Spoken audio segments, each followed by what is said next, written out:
गुरे चोरणारी आंतरजिल्हा टोळी एलसीबीने केली जेरबंद. गुन्हेगारांकडून 10 गुन्ह्यांची उकल, 5,55,000 रुपयांचा मुद्देमाल हस्तगत. बुलढाणा जिल्ह्यातील शेतकऱ्यांची गुरे चोरणाऱ्या आंतरजिल्हा पातळीवरील गुन्हेगारांच्या टोळीचा पर्दाफाश बुलढाणा पोलिसांच्या स्थानिक गुन्हे शाखेच्या विशेष पथकाने केला आहे.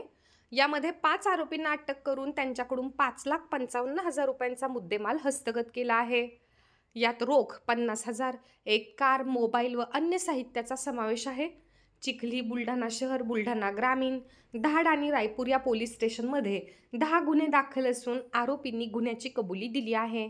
अटक करण्यात आलेल्यांमध्ये सिल्लोड तालुका आणि धुळे जिल्ह्यातील 45 वर्षीय रशीद शेख शफी, सिल्लोड येथील 24 वर्षीय शेख नदीन शेख जाबीर, सिल्लोड येथील जैनुद्दीन, 25 वर्षीय सय्यद मोईन सय्यद अजीम, सिद्दीक नगर, धुळे येथील 35 वर्षीय मोहम्मद कुर्बान मोहम्मद अजीज आणि सिल्लोड येथील शेख समीर शेख खलील यांचा समावेश असून त्यांच्याकडून रोख रक्कम व एक गाडी जप्त करण्यात आली आहे.